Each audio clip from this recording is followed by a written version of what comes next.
Hello guys! Welcome back po sa ating video. Ayan, may biglaan po tayong video dahil may mga parating po tayong delivery or parcels. Ayan, kaya bigla po akong napa-video. Ayan, kasi natuwa ako guys sa Cebuana Pawn Shop. So, ngayong araw, Tuesday, ngayon po ay galing ako sa Cebuana Pawn Shop at may good news ako para sa mga suki. Ayan, sa mga good payer at palaging nagsasangla sa Cebuana Pawn Shop. Okay, so nagsangla kasi tayo ng ating dalawang hikaw. So first ay itong hikaw natin na infinity earrings. So wala akong mahanap na picture niya guys. So parang i-drawing ko na lang siguro siya, no? Parang ganito yung itsura niya. Yan. Ganyan yung itsura ng aking earrings. Ayan. Ito po ay may timbang na 1.3 grams. Tapos, ito ay 18 karat. Next naman na sinangla natin is yung parang square type siya na earrings. Ayan. Ito ay mga dipakaw guys.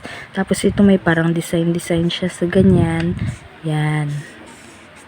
Yan po yung ating earrings. Tapos 1.8 grams, 18 karat din yan siya. Yan po yung ating sinangla today. Ayan. So, imagine nyo na lang guys kasi wala akong mahanap na picture. Tapos, ang nakakatuwa dito guys.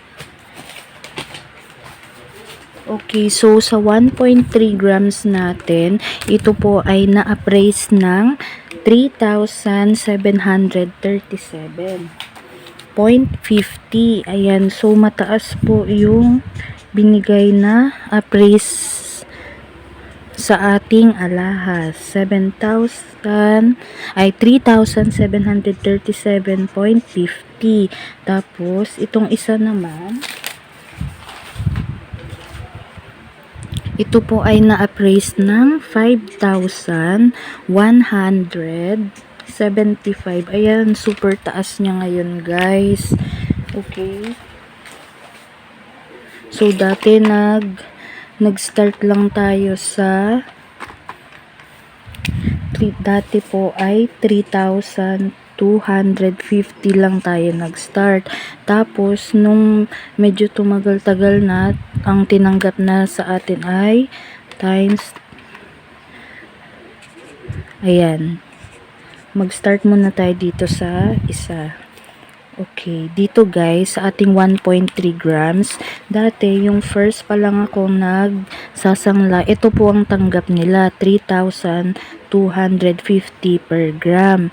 Tapos, nung mga ilang months na po, ayan, so, tumaas na siya ng 25 pesos. Bali, ang kuha na nila ay 3,575 pesos. So, ngayon guys, mas tumaas pa siya. Ayan, sabi ko sa inyo, kapag maganda ang record nyo po sa pawn shop, tumataas po ang appraise ng inyong mga alahas. So, ngayon po, na-appraise siya ng 3,737.50. Divide natin siya. 3,737.50 divided by 13 dahil 1.3 siya. So, lumalabas po na 287.50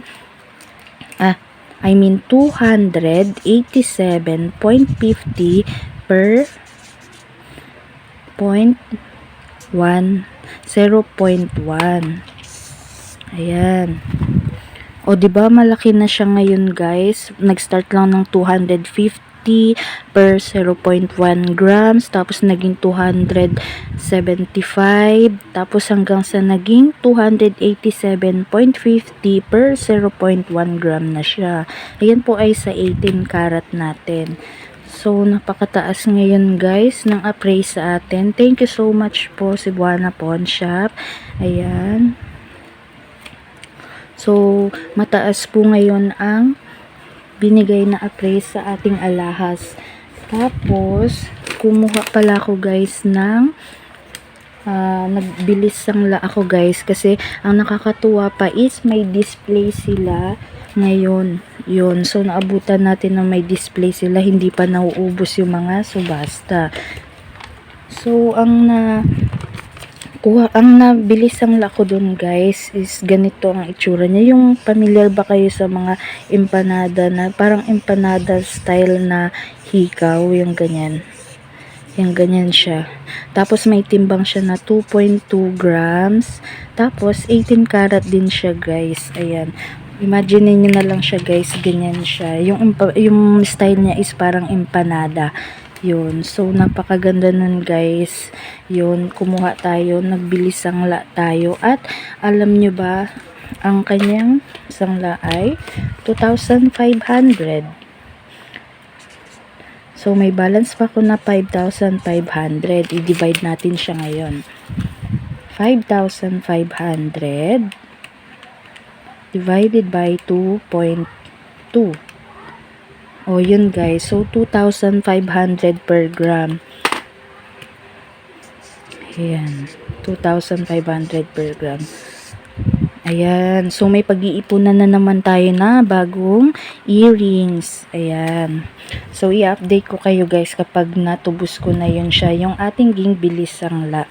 Ayan. So, sa mga suki po ng Cebuana Pawn Shop, ayan,